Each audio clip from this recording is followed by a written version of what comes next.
Well, welcome everyone. I see that we still have lots of participants joining us, but welcome to those who are here. I think I might just get started with the housekeeping so that we can maximize the time we've got together with these specialists, and I will kick things off. I'm Alison Slater, Senior Director of Sustainable Finance at the Global Risk Institute in Financial Services. Very pleased to welcome all of you to today's webinar on tax incentives to address climate change.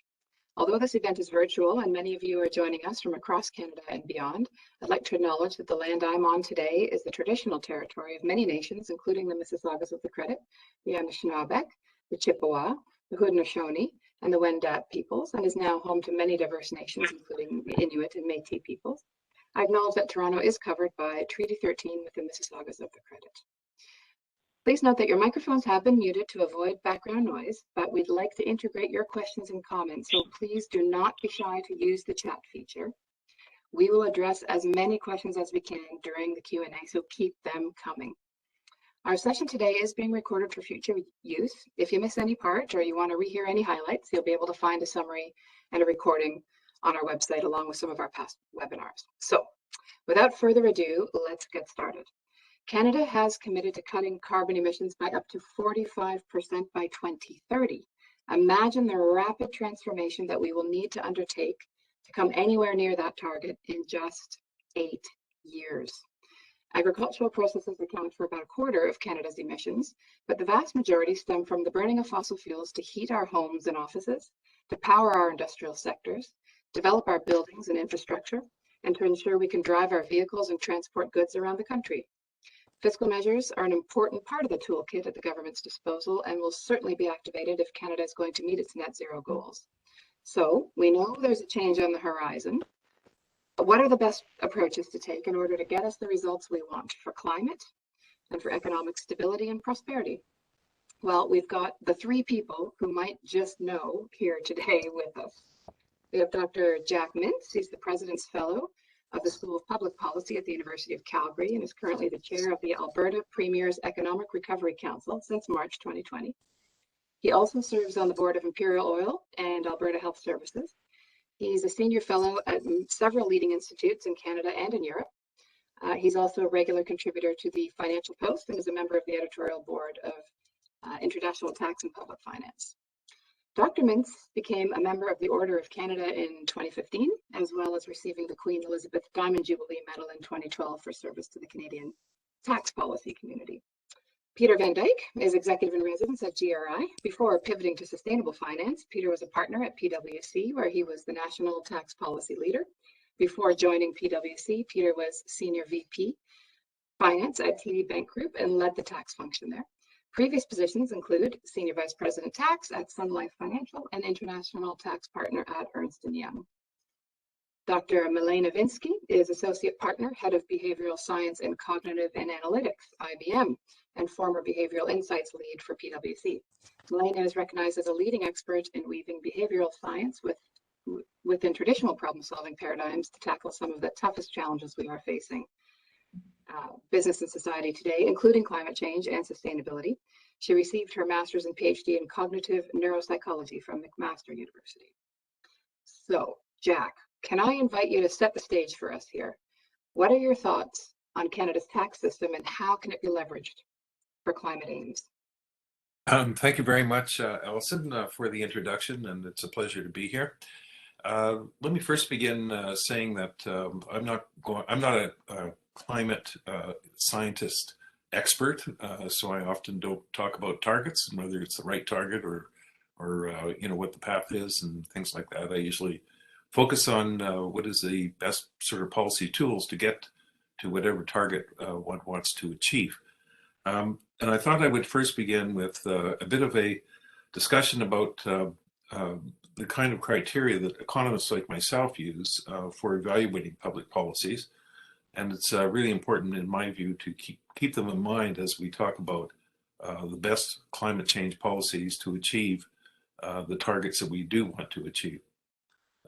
It's very important to keep in mind that any policy may raise revenues or cost revenues, and that should be taken into account. but there's some general principles that are critical to consider. An important one, which economists often focus on, is allocative efficiency. And that is, public policy should try to minimize distortions in the economy. But at the same time, we have to remember that policies are undertaken to try to correct for some sort of market failure. In this case, it could be pollution, which has been a focus of market failures by economists for many years. And effectively, the argument is that businesses and individuals, when they take on their actions, they may not take into account the harm that they may impose on others through their actions, as in the case of pollution. And therefore, one may want to correct it by pricing it in some manner. And I'll come back to that in a moment about the appropriate approaches. The second, there are other types of market failures, and one which I do want to mention because it's relevant in this case is with respect to innovation. As well known, businesses may not fully appropriate the returns on their innovative activities because others can copy it for free, and therefore they may not bear some of the costs associated with that innovation. So there's an argument for governments to subsidize R&D in some way in order to ensure the socially optimal amount of innovation to take place in an economy. Those are kind of very too short arguments to be made about correcting market failures, but they're really quite relevant, I think, with respect to climate change. Now, in correcting for prices, of course, there's different ways of intervening in the economy. It doesn't have to be taxation. It could be through the spending programs of governments. It could be done through regulation. And I include cap and trade actually as part of that regulatory approach, where effectively you tell companies that they have to reduce their emissions to some level. And the idea of allowing for trading permits is really to relax some of the costs associated with regulations, because there may be some firms that can meet the emission reductions easily, and therefore can sell credits to other firms. And that to me is really part of a regulatory response, which could make sense. And of course, in kind of economics 101, when you're teaching this idea about cap and trade systems versus pigou taxation, we know that in a world of perfect certainty, which may not happen, but of course, it's a good place to start from, these two policies could be absolutely identical in terms of getting the optimal reduction in emissions associated with the kind of pricing that would be appropriate in order to ensure that the pollution is taken into account. The complexity, of course, with climate change is it's an international problem. It's a global issue. It makes it more difficult because no one government is responsible, and therefore it requires cooperative solutions at the international level. And so economists have argued, and I'm a very strong proponent, that pricing is the best way of trying to achieve the right result in terms of reducing greenhouse gas emissions. And therefore the carbon pricing approach is optimal. One can get into a debate whether it should be done through cap and trade versus carbon taxation. There are benefits and costs associated with each one of them. I actually sort of favor myself a bit the cap and trade system, but that's because I think you can spur international cooperation more easily that way. But carbon tax has a value because businesses know what the price is going to be in the future. And so, therefore, given the costs associated with finding new technologies, carbon taxation has been argued to be a better way of doing it. The question is, should you go beyond the carbon price in order to achieve greenhouse gas emission objectives? And my argument I'm going to make is that tax incentives is a very sloppy and poor way of trying to achieve these results. So let me first of all mention I looked up the latest website that I saw that tries to keep track of all the different programs that are available in Canada. Is that there are now 78 clean energy programs in Canada. This is at federal, provincial, and municipal levels. In fact, Canada is doing everything. In fact, we're doing more than just pricing. We're subsidizing electric vehicles. We are subsidizing building retrofits. you know, we're doing all sorts of things, and you have to ask the question, like, why are we doing all these things when at the same time we are increasing our carbon price to a very significant level? You know, why duplicate things? In fact, I've written the clean fuel regulation, for example, which is just a narrow way of trying to raise diesel and gasoline prices. We could have just instead raised the carbon tax even further, rather than create a whole administrative and compliance construct that is totally unnecessary, in my view, to achieve the emission targets that we want to achieve. So to talk a little bit about this, just to finish, let me quickly state why I think tax incentives are particularly poor in order to try to achieve results. And there are various tax incentives at the federal level, for example, accelerated clean energy, accelerated depreciation for clean energy equipment, 43.2, and then another accelerated depreciation for 33.1, accelerated depreciation for zero emission automotive equipment. I always laugh when I see the word zero emission. I think that's such propaganda, because we know that autos are built with parts, and those parts, including batteries particularly, create greenhouse gas emissions in themselves. Doesn't mean that it's the same amount as an internal combustion engine, as somebody tried to prove, which wasn't correct. But we can't forget that every automobile and the construction of parts in it will have some carbon attached to it. Then there's also the Canadian Renewable and Conservation Equipment Incentive, and then there's recently the 50% reduction in the corporate income tax rate for clean technology, which I think is a terrible type of incentive, because you get into a whole debate about how do you allocate costs to determine how much profit is being earned from one activity versus another activity that the firm does. Now, if you look at that, why are these incentives, in my view, badly aligned, I think, with good policy, is that, first of all, they do create distortions in their own right. Just to, for example, you can subsidize solar energy, but then, as we know, that has led to the importation of Chinese panels, Chinese manufactured panels that are built with coal emissions. Therefore, the amount of emissions saved, we certainly don't calculate, but we should be calculating in terms of the kind of impact our policy is having on greenhouse gas emissions at an international level. We also know that incentives, tax incentives, are often given, but they may already, but a business is already planning to, or an individual is already planning to do exactly what they're planning to do anyway. And so the incentive is just a waste in revenue, because it's not really changing behavior very much. And that has to be tested to see how effective these incentives are. Also, incentives can increase the cost of inputs that go into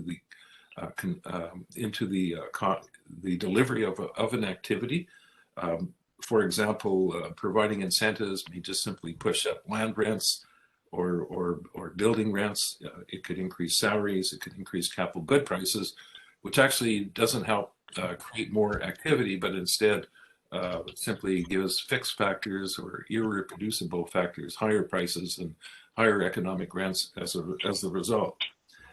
Also, tax incentives have significant compliance costs associated with them, and in particular, they may not be fully aware or made aware to the public. I haven't seen the results yet, but I can bet my bottom dollar that not many people are taking up the $5,000 grant to fix up their home.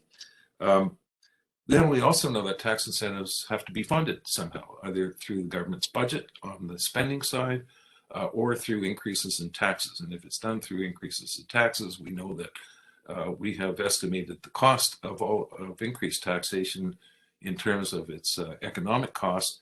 And if, depending on which tax is increased, it could be a very significant cost on the economy. For example, for every dollar raised to the corporate tax, it costs more than $1 in terms of economic loss when you raise corporate tax rates. And then finally, there's just simply the political costs associated with incentives. For example, trying to get certain voters to support the party. Party may be willing to give incentives that particularly are directed to certain regions or to certain voters that support them, and there's costs associated with that as well. So that's why I actually strongly believe that it's best to have clean policies. I think carbon pricing, which creates lots of credits, could help fund a lot of new innovations, and the revenues that one gets from that can be used to support technology, which gets back to my point of research and development. There is a strong argument for subsidies for research and development into carbon, and that's where I think the money could be spent. And in fact, there was an excellent study by New Zealand. I think this is what government should be doing, is looking at different plans about how to get to the target. And what they found is that to get to 2050 net zero in New Zealand, you needed a carbon price in US dollars that was over $800. But if you put some money into certain types of technologies, such as immunization of animal husbandry, as they called it, sheep, then those vaccines could actually lead to a reduction in carbon emissions, and therefore save on the size of the carbon tax that is needed. All that makes sense to me, but I think we should be very focused on a path of this type. And I think we're going in the wrong direction as a country by jumping into every possible subsidy program that we can think of at this time, which is going to squeeze out spending on healthcare and many other programs that we may find more valuable to do than simply just looking at one particular issue and doing it at a very high cost. Thanks. Jack, thank you very much for setting the stage. I think a very clear message. You're supporting the importance of carbon tax or cap and trade with one or both models, and advising strongly about the inefficiencies of tax incentives at this stage. Let's bring in another view and see where this leads us. Peter, from your perspective, if we have a carbon tax or a cap and trade, do we need anything else? Will this get us to our target of 45% emissions reductions by 2030? Yeah, so let me start by saying that big picture in general, I fully agree with Jack. I think we should try to keep our tax system absolutely clean. But let me try to explain why I think climate change is just very, very different. And I think Jack raised a whole bunch of issues around the design of tax credits and alignment of programs. And I agree with all these things. But I think that climate change is a little bit different. And I will try to explain why, or at least how I see that. So thank you very much, Alison, for those two questions. So the answer to your first question is yes. And the answer to your second question is no. Oh, I get it. You want me to expand a little bit more on these answers, I guess. So Jack already mentioned that. Jack already mentioned that he is not a climate scientist, nor am I. But I do think that it is important to make a couple of points about what climate scientists say about climate. And so your question is, will a carbon tax be sufficient to get us to our 45% greenhouse gas emission reduction target by 2030 and our net zero target by 2050?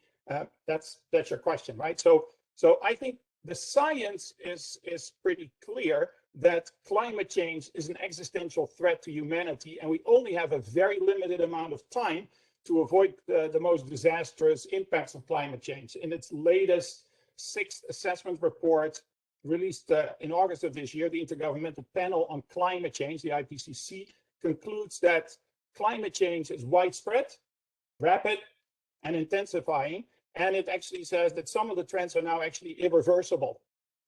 UN Secretary General Antonio Guterres even calls this report a code red for humanity.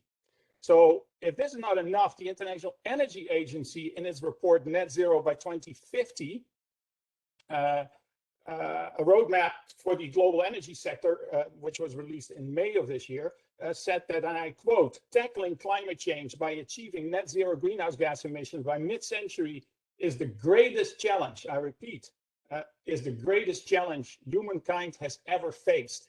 So climate scientists generally agree that the global temperature increase should be limited to no more than 1.5 degrees Celsius compared to pre-industrial times to avoid the most disastrous impacts of climate change, such as flooding due to excessive precipitation. We see it happen every day these days on both sides of on both coasts of Canada. Also due to sea level rise and increasingly powerful hurricanes, forest fires, heat domes. I hadn't heard about heat domes until it happened last year in Europe and this year in Canada, and prolonged droughts. So, well, so far we've only warmed up by 1.1, 1.2 degrees Celsius, and all weather hell is already breaking loose. So to answer your question, Alison, I think we absolutely cannot just rely on carbon pricing for achieving our 2030 and 2050 greenhouse gas emission reduction goals.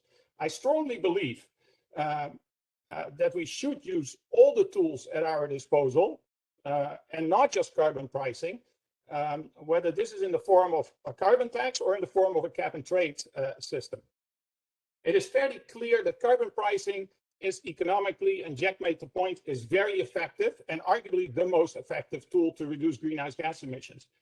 It allows market forces to find the most efficient way to transition to a low carbon economy. But in my view, we also need other tools to make sure we accomplish this goal within a very short time frame. So in my view, we need a comprehensive, what I would call carrot and stick approach.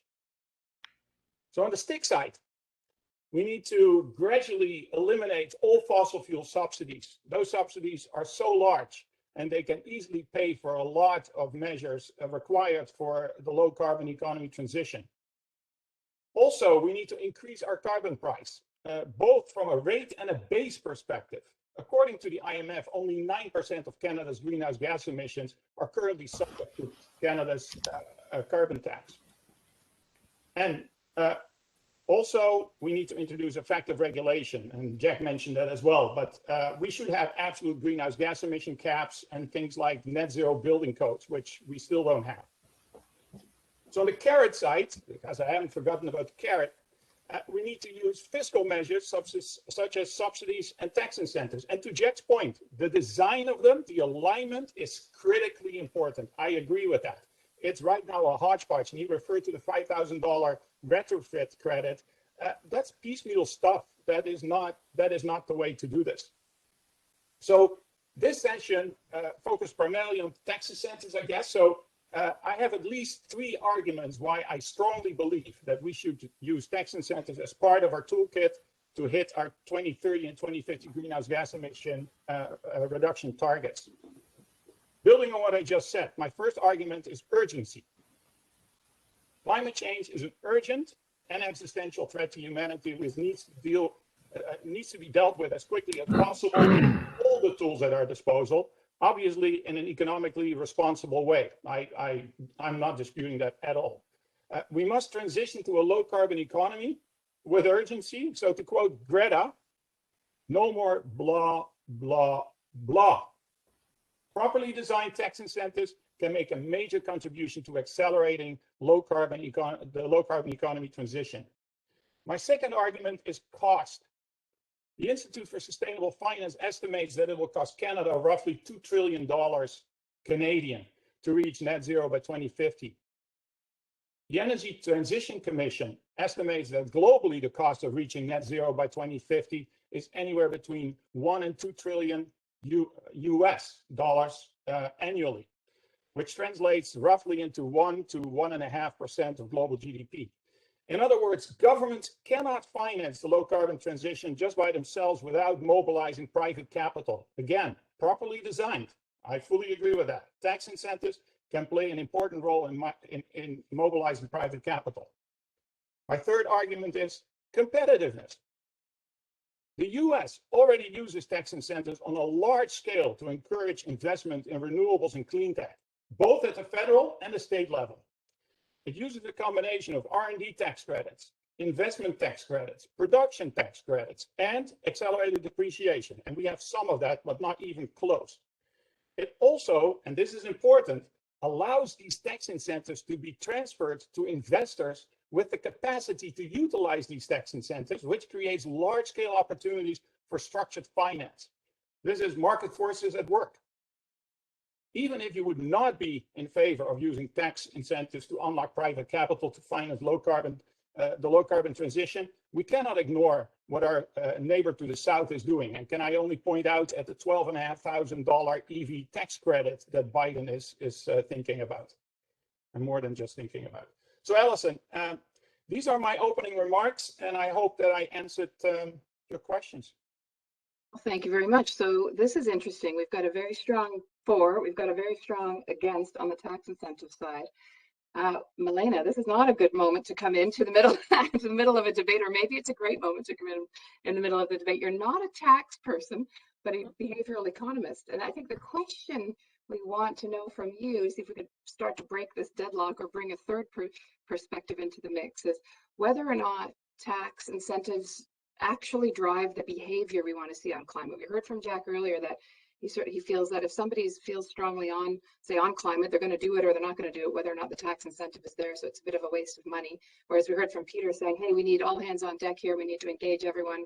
How do we get everybody involved in the fight and aligned with Canada's targets?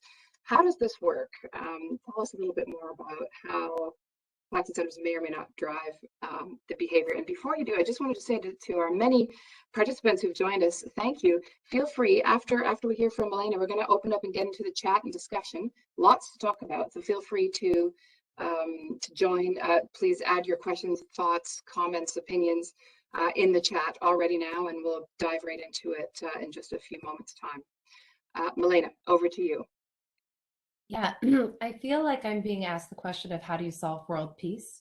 Because I think the answer is an easy one, but what I can provide is a perspective, from a very long time studying how the brain works and what that means about how people make decisions, and what context means and what pros and cons rationalization means. Because I am not a tax expert. I pay my taxes. That's my duty to society, obviously, but I leave it to these two experts to talk about from a structural perspective why policy is really important and where taxes plays in that space. So what I've sort of prepared in terms of my comments are more about how can we think about this from a behavior change perspective. I think, as is true in any business model, when business decisions are being made, the same is true when policy decisions are being made, that there's a lot of numbers that are driving the decision making, because in the end we want to be data driven, but in the line item and in the assumptions of a lot of that modeling are the erroneous or sort of highly variable elements of what it means to be human. And it's really hard to understand what those error margins are because people are wildly variable.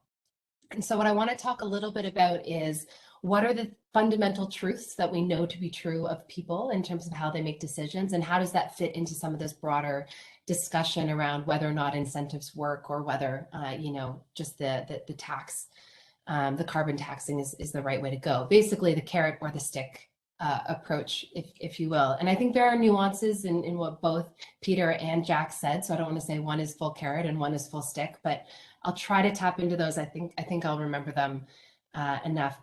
But obviously the first is to say that behavior is wildly difficult and nebulous to model and understand because the forces on behavior are very dynamic.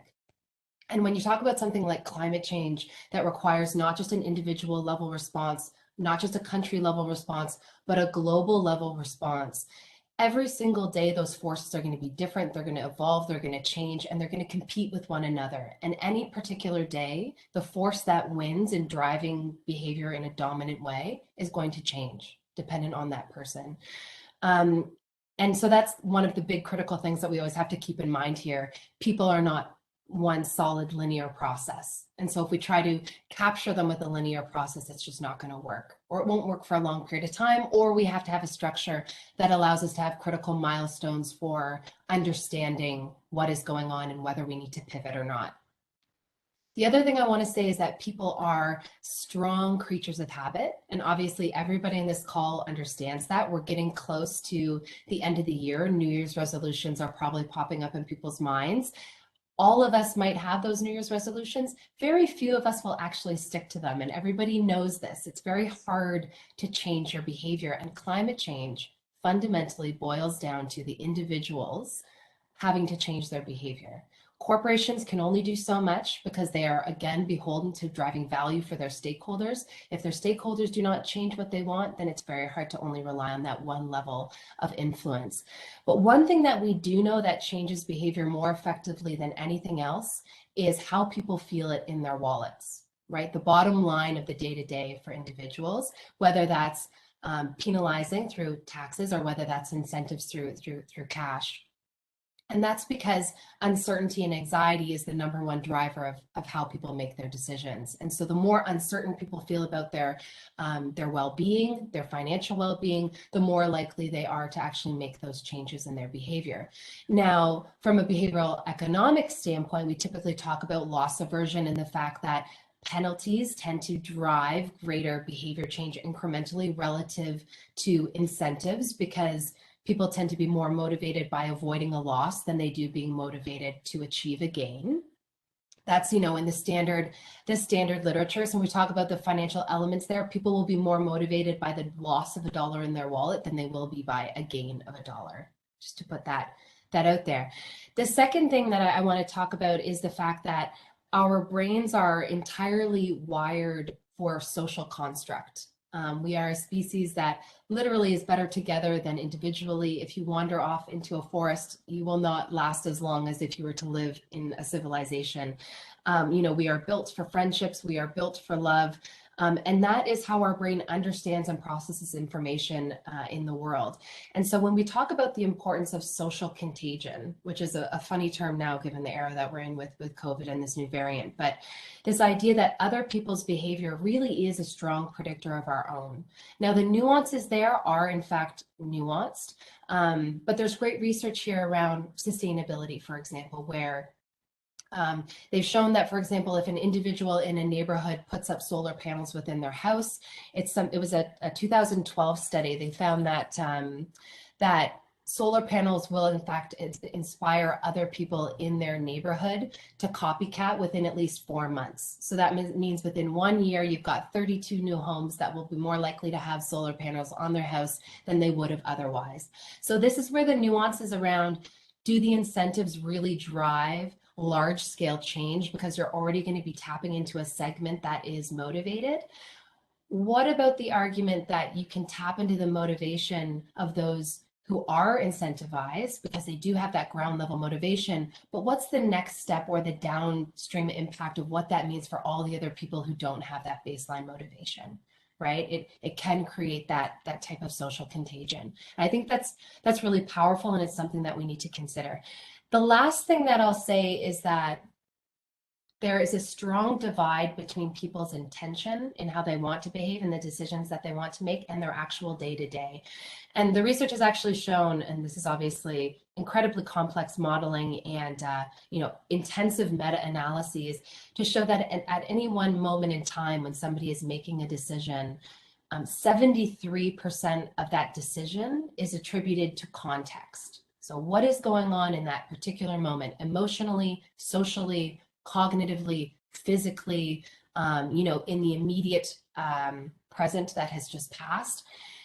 All of that is what dominates our decision making. And so from that standpoint, these things are incredibly hard to nail from a predictive element. And so it's really important to be testing and learning. Something that stuck with me with what Jack said is, Canada's doing so much. What is our core strategy? What are we actually using as a decision-making tool to know when we are going to implement something and when we are not? And how does that feed up into the bigger picture of how we think about incentives or taxes, right? What is that strategic framework that we have?